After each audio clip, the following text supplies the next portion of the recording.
Conscious states. Neither the psychic nor the physical functions of man can be understood unless the fact has been grasped that they are able to work in different states of consciousness.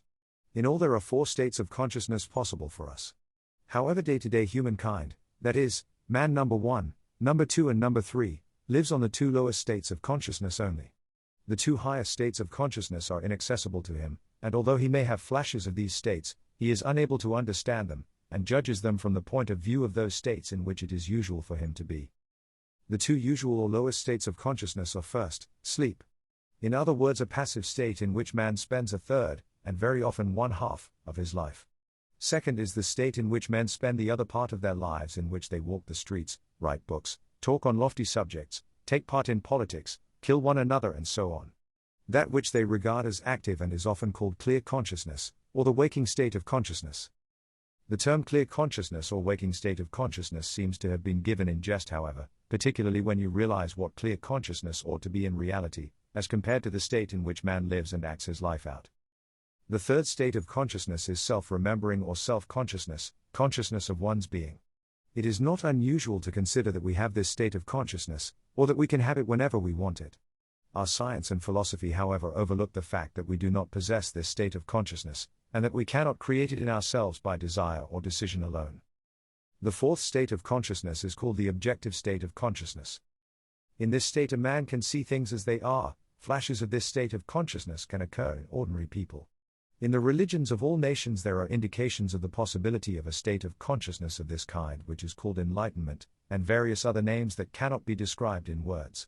However, the correct way to attain objective consciousness is through the development of self-consciousness. If an ordinary person is brought artificially into a state of objective consciousness, and afterwards brought back to their usual state, they will remember nothing and will think that for a period of time, they had simply lost consciousness. In the state of self-consciousness, however, a person can have flashes of objective consciousness, and remember them. The fourth state of consciousness in us means an altogether different state of being. It is the result of inner growth and of long and difficult work on oneself. The third state of consciousness constitutes the natural right of humanity such as we are, and if one does not possess it, this is only because of the wrong conditions in our lives. It can be said without exaggeration, though, in the present age, that the third state of consciousness occurs in us only in the form of very rare flashes, and that it can be made more or less permanent in us, only by means of special training. For most people, even for educated and thinking people, the chief obstacle in the way of acquiring self-consciousness consists of the fact that they think they possess it. That is, that they possess self-consciousness and everything connected with it, individuality in the sense of a permanent and unchangeable I, will, the ability to do and so on. It is obvious that a person will not be interested if you tell them that they can acquire, through long and difficult work, something which in their opinion they already have.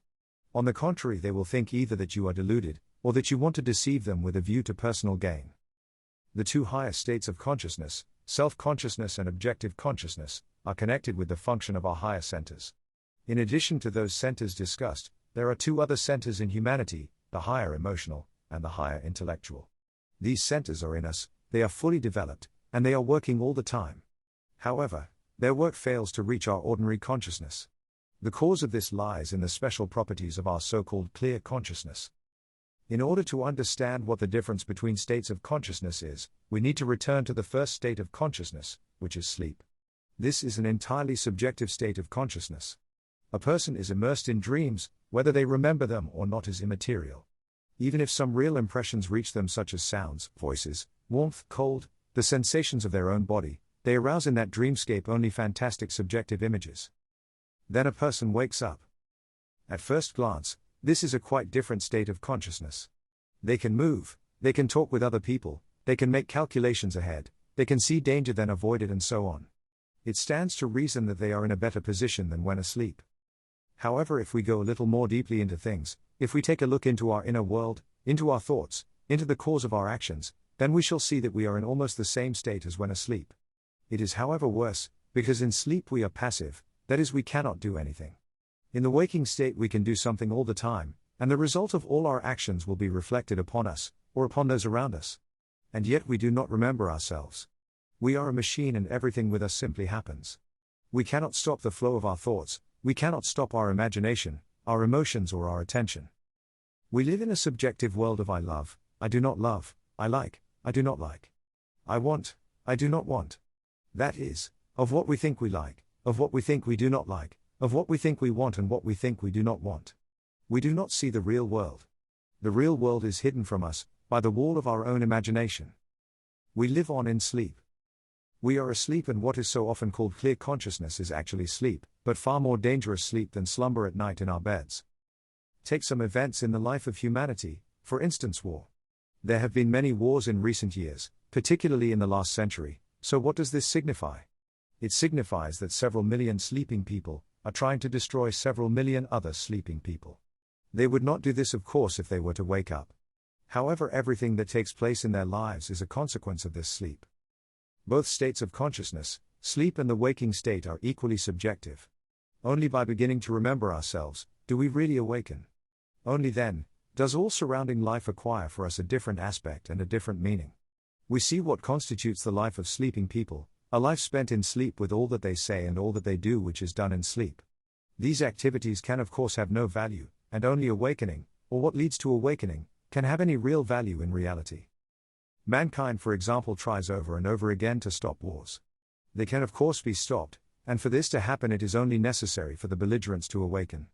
This seems a very small thing, however it is the most difficult there can be, because this sleep is induced and maintained by the whole of surrounding life, and by all of its conditions.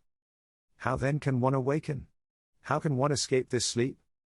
These questions are the most important, the most vital that can ever confront a person. However, before that, it is necessary to be convinced of the very fact of sleep. It is only possible to be convinced of this, simply by trying to awaken.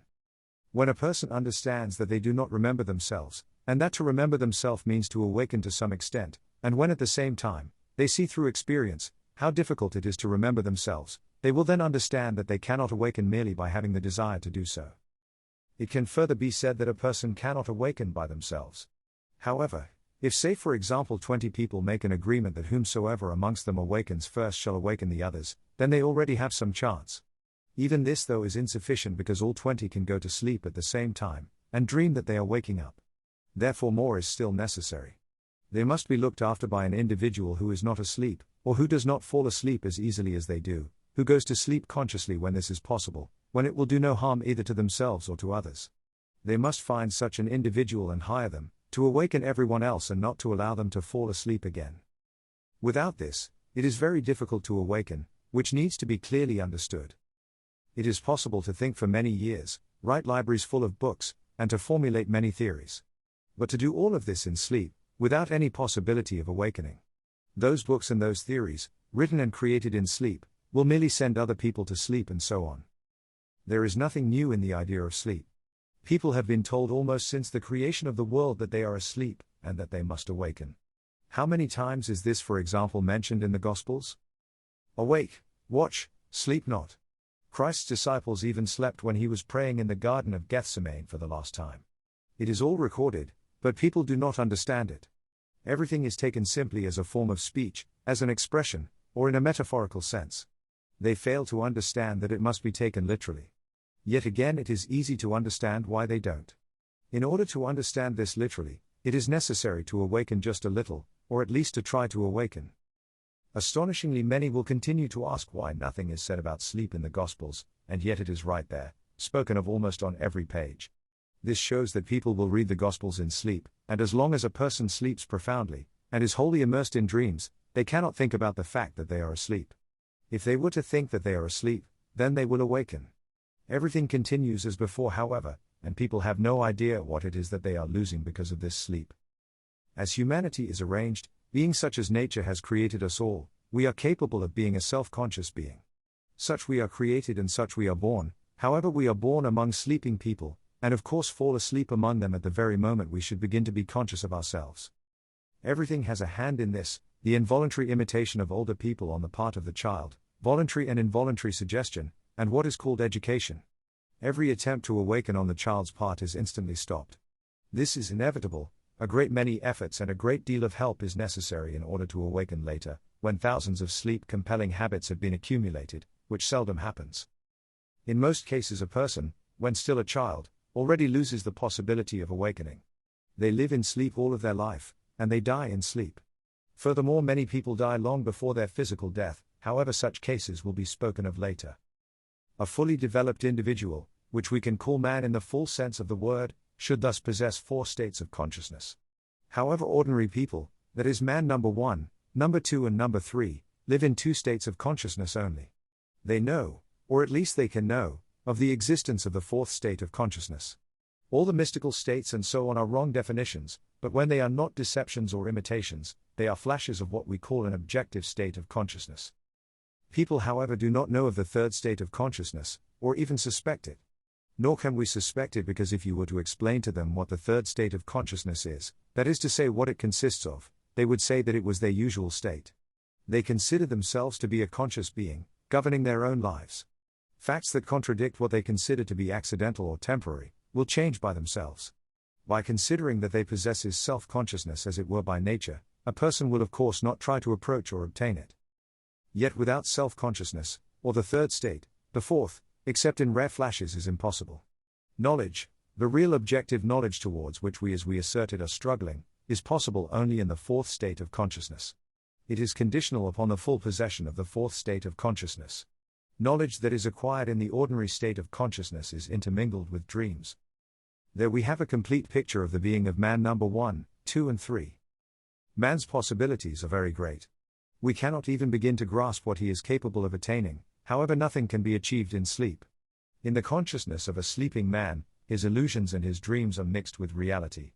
He lives in a subjective world and can never escape from it. This is the reason why we are unable to make use of all the powers that we possess, and why we always live in one small part of ourselves. It has been stated that self-study and self-observation, if rightly practiced, bring us to the realization of the fact that something is wrong with our machine, with our functions in their ordinary state. A person realizes that it is precisely because they are asleep, that they live and work in a small part of themselves. It is for this reason that the vast majority of their possibilities remain unrealized, the vast majority of their powers are left unused. A person feels that they cannot get out of life all that it could give them, and that they fail to do so owing to definite functional defects in their machine, in their receiving apparatus. The idea of self-study acquires in our eyes a new meaning. We feel that it may possibly not even be worth studying ourselves, such as we are now. We see every function as it is now, and then as it ought to be. Self-observation brings us to the realization of the necessity for self-change, and in observing themselves, a person notices that self-observation itself brings about certain changes in their inner processes. They begin to understand that self-observation is an instrument of self-change and a means of awakening. By observing themselves, they throw, as it were, a ray of light onto their inner processes that have hitherto worked in complete darkness, and under the influence of this light, the processes themselves begin to change. There are a great many chemical processes that can take place only in the absence of light. In exactly the same way, there are psychic processes that can take place only in the dark. Even a feeble light of consciousness is enough to completely change the nature of a process, while it makes many of them altogether impossible. Our inner psychic process, our inner alchemy, has much in common with those chemical processes in which light changes the nature of the process, and they are both subject to analogous laws. When a person comes to realize the necessity, not only for self-study and self-observation, but also for work on themselves with the object of changing themselves, then the nature of their self-observations change. We have thus far studied the details of the work of centers, trying to register this or that phenomenon, to be an impartial witness. We have studied the work of the machine, and now must begin to see ourselves, to see not separate details, not the work of small wheels and levers, but to see everything taken together as a whole. The whole of ourselves, such as others see us. For this purpose, a person must learn to take mental photographs of themselves at different moments in their lives and in different emotional states. Not photographs of details, but photographs of the whole as they saw it. In other words, these photographs should contain simultaneously everything that one can see in themselves at a given moment. Emotions, moods, thoughts, sensations, postures, movements, tones of voice, facial expressions, and so on. If a person thus succeeds in seizing interesting moments for these photographs, they will soon collect a whole album of pictures of themselves, which if taken together will show quite clearly what they are. It is, however, not so easy to learn how to take these photographs at the most interesting and characteristic moments, how to catch characteristic postures, characteristic facial expressions, characteristic emotions and characteristic thoughts. If the photographs are taken successfully and there are a sufficient number of them, then a person will see that the usual concept of themselves, with which they have lived from year to year, is very far from reality. Instead of the person they had supposed themselves to be, they will see quite another. This other is themselves, and at the same time not themselves. It is as other people know them, as they imagine themselves and as they appear through their actions, words and so on. But not altogether such as they actually are. For a person knows within, that there is a great deal that is unreal, invented and artificial in this person whom other people know, and whom they know himself. We must learn to divide the real from the invented, and so to begin self-observation and self-study, it is necessary to divide oneself. A person must realize that they consist of two people. One is the person they call I, and whom others call Peter or Paul or Harry. This is the real he, and the other is the real I, which appears in their life for very short moments, and which can become firm and permanent only after extended periods of hard work. As long as we take ourselves as one person, we will never move from where we are. Our work on self starts from the moment when we begin to feel two people within ourselves. One is passive, and the most it can do is to register or observe what is happening to it.